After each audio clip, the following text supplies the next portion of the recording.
मी सावित्री ज्योतिराव फुले या मालिकेच्या आजच्या भागात आपण पाहणार आहोत की ज्योती हा किचनमध्ये काम करत असतो. सावित्री ही आता समोरून त्याच्याजवळ येते आणि त्यासोबतच त्याच्याकडे हसून बघत असते. इतक्यातच ज्योती विचारतो, काय गं सावित्री, काय झालं म्हणून. तेव्हा लगेच सावित्री ही मात्र ज्योतीला म्हणते की अहो, तुम्ही बोलताय हे मला अगदी पटलं आहे म्हणून, की शिक्षण हे किती जास्त महत्त्वाचं आहे आणि त्यासोबतच बायकांना तर शिक्षण हे किती महत्त्वाचं आहे म्हणून माझ्या डोक्यात काही गोष्टी ह्या बसल्या होत्या, ज्याच्यामुळे मला शिक्षणाचा हा अर्थ कळत नव्हता. पण तुम्ही समजवलंत आणि मी समजून गेले. मला समजलं आहे की आजच्या ह्या आपल्या अशा जमान्यात शिक्षण हे करणं किती महत्त्वाचं आहे आणि बायकासाठी पण शिक्षण हे किती महत्त्वाचं आहे म्हणून. हे सगळं बोलून सावित्री ही ज्योतीला दाखवत असते की त्यांनी समजून घातलेल्या सगळ्या गोष्टी ह्या तिला मान्य आहेत. आणि त्यासोबतच ज्योतीलासुद्धा कळतं की सावित्री ही मनापासून आता सगळं बोलती आहे आणि आता पुन्हा शिकायला ही तयार झाली आहे. हे बघून आता सावित्रीलासुद्धा खूपच जास्त बरं वाटतं आणि ज्योतीलासुद्धा खूपच जास्त बरं वाटत असतं. इथे ज्योती हा तिच्याकडे अभिमानाने पाहत असतो आणि तिला बघत असतो की खरंच सावित्री हिच्यामध्ये आता पुन्हा शिकण्याची जिद्द झाली आहे. आता इथे सावित्री ही किचनमध्येच काम वगैरे करत असते आणि त्यासोबतच ज्योती हा तिच्याकडेच असतो. ज्योती तिला म्हणत असतो की मला वाटलं की सगळेजण हे बाहेर गेलेत म्हणून थोडं तरी शिक्षता येईल म्हणून, पण कसलं काय. इतक्यातच आता ज्योती हा तिच्यासाठी त्याने बनवलेला तो छोटासा बुके लिलीचा हा तिच्यासाठी घेऊन येतो आणि तिला तो देतो. सावित्री ते पाहून खूपच जास्त खुश होते, कारण सावित्रीला तो छोटासा लिलीचा बुके हा खूपच जास्त आवडतो. तिचं खरंच मन भरून येतं आणि त्यासोबतच ती त्या लिलीकडे खूपच जास्त कौतुकाने बघते. इथे आता जी सावित्री आहे त्याला विचारते की अहो, पण तुम्हाला हे कुठून सापडलं. तेव्हा लगेच ज्योती म्हणतो की ओळख बरं, मला हे कुठून सापडलं असेल. आणि त्यासोबतच ज्योती तिला म्हणतो सुद्धा की जरा नीट अंदाज लाव. तेव्हा लगेचच आता सावित्री म्हणते आणि बोलते, गोऱ्या मॅडम कडून तुम्ही हे घेतलं आहे का. तेव्हा लगेच ज्योती बोलतो की अगदी बरोबर, गोऱ्या मॅडम ह्यांच्याकडून हे जे फुलं आहेत त्यांची बिया घेतल्या आणि त्या आपल्या रानामध्ये बुजवल्या आणि त्यासोबतच एवढे छान छान हे फुलं आले त्याच्यामधून. मला खरंच खूपच भारी वाटतंय, असं म्हणून तो तिला लिली हे बोलायला शिकवतो.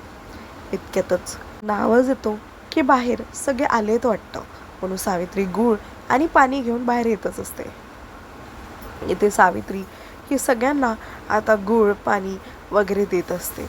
इथे सगळेजण हे आता थकून वगैरे आलेले असतात. इतक्यातच सावित्री हे गणपतीची लाड करते. त्याला म्हणते की काय रे गणू, कसा आहेस म्हणू. इतक्यातच आता जी जाऊबाई आहे ती सुद्धा म्हणत असते की विचार बाबा काय काय खाल्लं म्हणून. सगळेजण हे आता आनंदाने आणि कौतुकाने त्यांच्याकडे पाहत असतात. तेव्हा गणू बोलतो की मी भरपूर गोष्टी खाल्ल्या, बत्ताशे खाल्ले आणि त्यासोबतच लाडू ह्या सगळ्या गोष्टी खाल्ल्या. असं बघून इथे सगळेजण हे आता त्यांनी केलेलं मज्जाबद्दल सांगत असतात. आणि त्यासोबतच तिकडे भेटलेली तीच म्हणजे एक गोरे मॅडम होत्या. त्या पण एकट्याच फिरत होत्या आणि ज्या पाहिजे त्या दुकानात जात होता, पैसे देत होता आणि त्यांना जे पाहिजे ते विकत घेत होत्या. त्यांना जसं वाटतं तसं ते फिरत होत्या, एकट्याच फिरत होत्या. बापरे, असं एकटं फिरणं त्यांना कसं वाटत असेल. तेव्हा लगेचच आता इथे आऊ जी आहे ती त्यांच्या बाजूने विचार करते आणि त्यासोबतच बोलते, पण त्याच्यामध्ये त्यांचं काही आहे. त्यांना तर ते हवं तसंच ते वागत होते ना. तर इथे पण जी सावित्रीची जाऊबाई आहे ती तर म्हणत होते, पण असं वागणं काय झालं, ह्याच्यामध्ये काय नवीन आहे. आणि त्यासोबतच इथे सगळेजण आता त्यांच्याबद्दलच बोलत होते. सावित्री ज्योतीकडे बघत होती आणि ज्योती हा सावित्रीकडे बघत होता. कारण जेव्हा गोऱ्या मॅडमचा विषय निघाला त्याच्यावरती आता सावित्री ही आता काही बोलू शकली नाही, पण मात्र हसत होती. कारण आता सगळ्यांच्या मज्जा मस्ती बघून तिला पण खूपच जास्त छान वाटत होतं. इकडे आता सावित्री जेव्हा खोलीमध्ये तिच्या तयारी वगैरे करत असते, खोली आवरत वगैरे असते, तिचं कामक वगैरे करत असते, तेव्हा इथे आऊ ही तिच्या जवळ येते तिला काहीतरी देण्यासाठी. इथे आऊ ही तिला म्हणते, मी तुझ्यासाठी काहीतरी घेऊन आली आहे, असं म्हणून तिच्यासाठी नवीन तिने लुगडं आणलेलं असतं जे की ती तिला देते. ते पाहून सावित्रीला इतका आनंद होतो की सावित्री ही विचारते की हे माझ्यासाठी आहे का. तर ज्योती हा मन लावून अभ्यास करत बसलेला असतो, त्याचं इकडे तिकडे लक्ष नसतं. तो जेव्हा सावित्रीकडे पाहतो तर सावित्री ही खूपच जास्त आनंदी झालेली असते.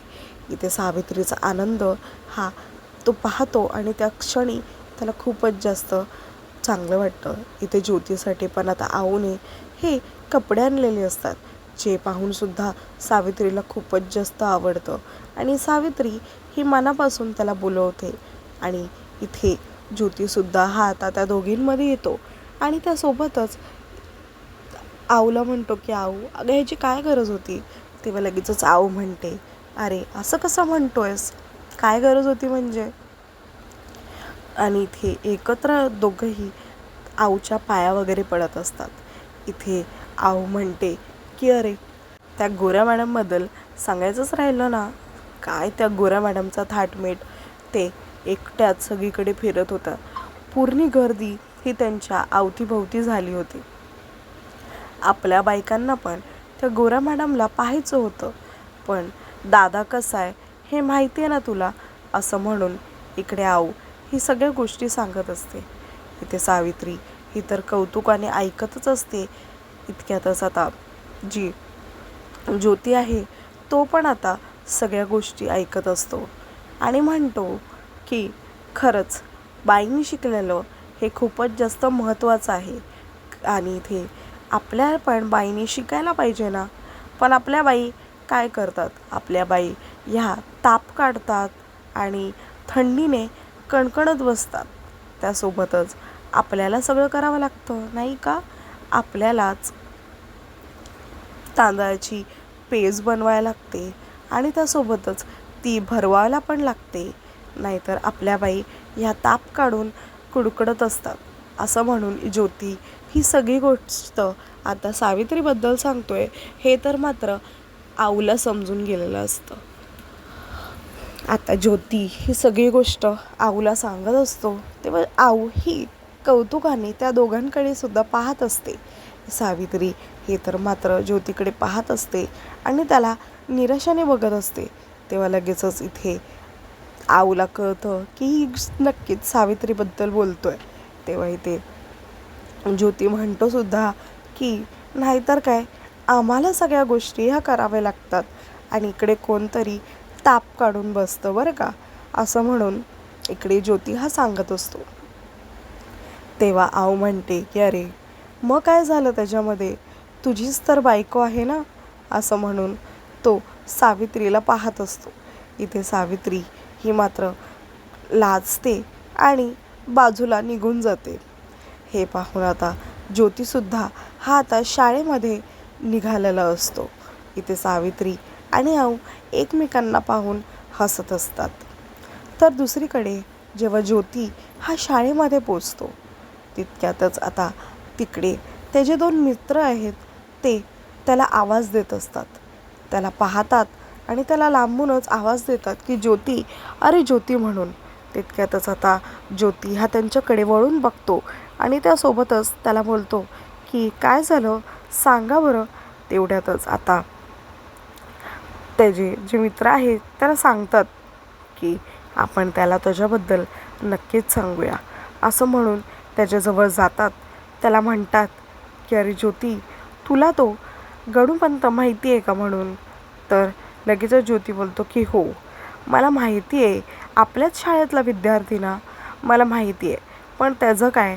तेव्हा लगेचच तो म्हणतो की अरे त्याला खूपच चांगल्या पदाची ही नोकरी लागली आहे आणि त्यासोबतच त्याचे सगळ्या विषयात अव्वल नंबर आलेले आहेत असं म्हणून ज्योती हा आता कौतुकाने त्याच्याकडे पाहत असतो आणि म्हणतो की काय म्हणतोस? बाप रे, ही खरंच खूपच आनंदाची गोष्ट आहे. त्यासोबतच आता इथे त्याचा दुसरा मित्र म्हणतो की हो, आणि त्याला 80 ते 100 रुपयाची नोकरी ही तर सहज लागली आहे असं म्हणून प्रत्येक गोष्ट ही ज्योतीला सांगत असतो. ज्योती हा तर मात्र कौतुकाने ऐकतच असतो, कारण ज्योतीला पण आता असंच काहीतरी घडायचं असतं. ज्योती म्हणतो की खरंच आपल्या शाळेतला विद्यार्थी आणि कुठचा कुठे पोचला हे पाहून खरंच खूपच जास्त आनंद होतोय. असं पाहून हे तिघे पण आता त्याच्यावरतीच चर्चा करत असतात की खरंच त्यांनी इतके अव्वल नंबर घेतले. इतक्यातच आता फुलांच्या घरामध्ये मंदिरातून सांगावा धाडतो, हेच की मंदिरात सजावट करायची आहे. जे पंतरावत आहे त्यांचा मुलगा ह्यांनी अव्वल नंबर काढलेत, ह्याच्यामुळे त्याचा सत्कार होणार आहे असं म्हणून इथे आऊ पण ही कौतुकाने पाहतच असते. इथे सावित्री पण ही ऐकत असते आणि कौतुकाने पाहत असते. सावित्रीला पण वाटतं की ह्यांना पण असंच काहीतरी घडावं म्हणून. इथे जे आता दादा आहेत ते म्हणतात की हो, नक्कीच होईल म्हणून. असं म्हणून आता ते तयारीसाठी निघतात. इथे आता आऊला सांगतात की आऊ, अगं तू हार वगैरे बांधायला घे, आम्ही मळ्यात जातो आणि फुलांचं वगैरे बघतो. असं म्हणून इकडे आऊ जी आहे ती म्हणते की बघितलं का दादा, शिक्षण हे किती महत्त्वाचं आहे. आज ह्या मुलाला एवढी चांगली पदाची नोकरी भेटली, उद्या आपला ज्योती पण त्या जागेवर असेल तर. आणि त्यासोबतच तो त्याचं पण कौतुक करण्यासारखंच आहे, कारण तो सुद्धा खूपच जास्त मेहनत घेतोय. तेव्हा दादा हा त्याला म्हणतो की अगं, पण हे सगळं बोलायची आता काही गरज आहे का देवा? कारण की ह्या सगळ्या गोष्टी ह्या सांगायच्या गरजेच्या नाही. इतक्यातच आता दादाजी काय म्हणतात हे तर मात्र सावित्री नीट लक्ष देऊन पाहत असते आणि त्याच्यावरती तिचंसुद्धा मत घालते की आपल्या म्हणजेच ह्यांना नाही भेटणार का सत्कार. तेव्हा लगेचच जे तिच्या जाऊबाईचे नवरा आहे तो म्हणतो की ज्योतीचं आयुष्य हे फक्त आणि फक्त मळ्यात आणि फुलातच जाणार आहे, कारण त्याच्यापुढे त्याचं आयुष्य नाही. तो किती पण शिकला तरीसुद्धा काहीच फायदा नाही. असं म्हणून इथं तो म्हणतो की जाऊ द्या, आता आपण आपल्या मंदिरासाठी तयारी करण्यासाठी फुलं जे आहे ते बांधायला घेऊया. आऊ, तू खरंच पटकन हार वगैरे बनवायला घे, आम्ही निघतो शेतात. इथे सावित्री आता विचार करतच असते की असं का म्हणून. तेव्हा इथे ज्योती हा आता त्यांच्यासाठी छानपैकी असा लिलीचा बुके बनवतो आणि त्यासोबतच त्याला असं वाटतं की हा जर बुका त्यांना दिला तर त्यांना खरंच खूपच जास्त आनंद होईल आणि खूप आवडेल. कारण आणि त्या लिलीशी बोलतो सुद्धा की तुम्ही ह्या मातीमध्ये इतक्या लवकर रुजाल आणि फुलाल हे मला वाटलं नव्हतं. दादा म्हणत होते की नाही फुलणार, पण तुम्ही फुललात. असं म्हणून ते पाहत असतात आणि त्यासोबतच इथे तो विचार करतो की हे त्यांना नक्कीच आवडेल. असं म्हणून तो छानपैकी हा मस्त मोठा बुके असा घडवतो आणि त्यासोबतच इथे आता त्याचा दादा आणि त्यासोबतच बाबा हे दोन्हीही आता आलेले असतात. इथे आता ते दोघेही तयारीसाठी फुलं वगैरे गोळा करायची प्लॅनिंग करत असतात, कारण काहीही करून त्यांना लवकरात लवकर हे पोचायचं असतं. इथे आता ज्योती आहे तो त्यांच्याजवळ येतो, त्यांना दाखवतो की दादा, आणि मला हे सांगा की हा जो बुके आहे तो मी घडवला आहे आणि कसा दिसतोय म्हणून. तेव्हा लगेचच आता इथे ते कौतुक करतात आणि म्हणतात की वाव, खरंच खूपच जास्त भारी बनवलं आहे आणि अप्रतिमसुद्धा आहे. असं म्हणून इकडे त्याचं कौतुक करतात आणि त्यासोबतच त्याला म्हणतात सुद्धा की देवा, आता तुम्हीसुद्धा आमची जराशी मदत करा, मंदिर सजवण्यामध्ये, असं म्हणून इकडे आता जो ज्योती आहे तो सांगत असतो की हे जो बुके आहे मी त्या पंतांसाठी घडवलं आहे ज्यांनी अव्वलचे अव्वल नंबर काढलेत, कारण की ते आमच्याच मिशनरी शाळेतले विद्यार्थी आहेत ना. तेव्हा लगेचच त्याचा भाऊ म्हणतो की तरीच म्हटलं की आज तुझी गाडी ही मळ्यामध्ये कशी येऊन चुकली म्हणून. त्यासोबतच इथे आता तो म्हणतो की हो, मला त्यांना स्वतःहून हा बुके द्यायचा आहे आणि त्यांना अभिनंदन करायचं आहे म्हणून. तेव्हा लगेचच आता इथे जे दादा आहेत ते ज्योतीला म्हणतात की ज्योती, अरे तू नक्कीच त्यांना हे दे, पण आमची जरा मदत पण कर. तो ज्योती बोलतो हो मी करतो म्हणून. इथे आता जे मंदिरातले श्रेष्ठ आहेत ते फुलांची वाट बघत असतात, कारण की फुलांनीच सगळं मंदिर हे सजवायचं असतं. इथे आता फुलांची वाट पाहता पाहता ते म्हणतात की एवढा वेळ झाला पण अजून मंदिर हे सजलं नाही आहे, कुठे राहिले हे फुले म्हणून. आणि जरा वाटेमध्ये जा आणि बघा की कुठपर्यंत ते पोचले म्हणून, असं म्हणून त्यांच्यासाठी निरोप धाडतात. इतक्यातच जत जातो तितक्यातच फुले हे आता त्यांच्या दारामध्ये येतात आणि त्यांना म्हणतात की देवा, खरंच माफ करा, थोडा उशीर झाला, पण आता लगेचच लगोलगी पूर्ण मंदिर हे सजवायला घेतो सत्कारासाठी, असं म्हणून इकडे दादा हे त्या श्रेष्ठांना सांगतच असतात. इथे श्रेष्ठ हे ऐकून घेतात आणि म्हणतात की ठीक आहे ठीक आहे, चला लवकरात लवकर हे जे मंदिर आहे ते सजवून टाका, कारण इकडे खूपच महान व्यक्तीचं आता सत्कार होणार आहे. असं बोलून इथे आता जे श्रेष्ठ आहे आता त्या पंथांची वाट पाहत असतात ज्यांनी हे मोठं काम केलेलं आहे आणि त्यासोबतच एवढे चांगले गुण आणून छानशी अशी नोकरी कमवून स्वतःहूनच ह्या सत्काराची निवड केली आहे, असं म्हणून इकडे आता ते आलेले असतात. श्रेष्ठांनासुद्धा खूप भारी वाटतं, कारण ते पंत तिकडे पोचलेले असतात. ते त्यांचं अभिनंदन करतात आणि त्यासोबतच त्यांना हात मिळवतात. इथे आता पूर्ण मंदिरामध्ये सगळं एकत्र जमलेले असतात आणि त्यांच्या सत्कारासाठी सगळे खूपच उत्सुक असतात. इथे ते स्वतःहून उभे राहतात आणि सुद्धा तिकडे मंदिरात असलेले जे श्रेष्ठ आहे ते त्यांच्याबद्दल असलेलं कौतुक हे सगळ्यांना सांगत असतात की ते मिशनरी शाळेत शिकले आणि त्यासोबतच खूपच मोठी आणि कौतुकगार गोष्ट त्यांनी केलेली आहे म्हणून. त्यासोबतच त्यांनी एक खूपच छान पदाची नोकरीसुद्धा स्वतःहून कमवलेली आहे, असं म्हणून ते त्यांच्याबद्दल सांगत असतात. आता पुढील भागात आपण पाहणार आहोत की कसा ज्योती हा त्या श्रेष्ठांसोबत पैंज लावतो की तो अव्वलचे अव्वल टक्के हे मिळवणार आहे इंग्रजीमध्ये. तेव्हा सावित्री म्हणते की आजपासून माझं शिक्षण बंद, तुम्ही जे माझ्यासाठी वेळ घालवता मला शिकवण्यात तेच आता तुम्ही अभ्यास करणार, कारण माझा नवरा हा कुणाचे तरी बुटं हे करेल, मला अजिबातच चालणार नाही.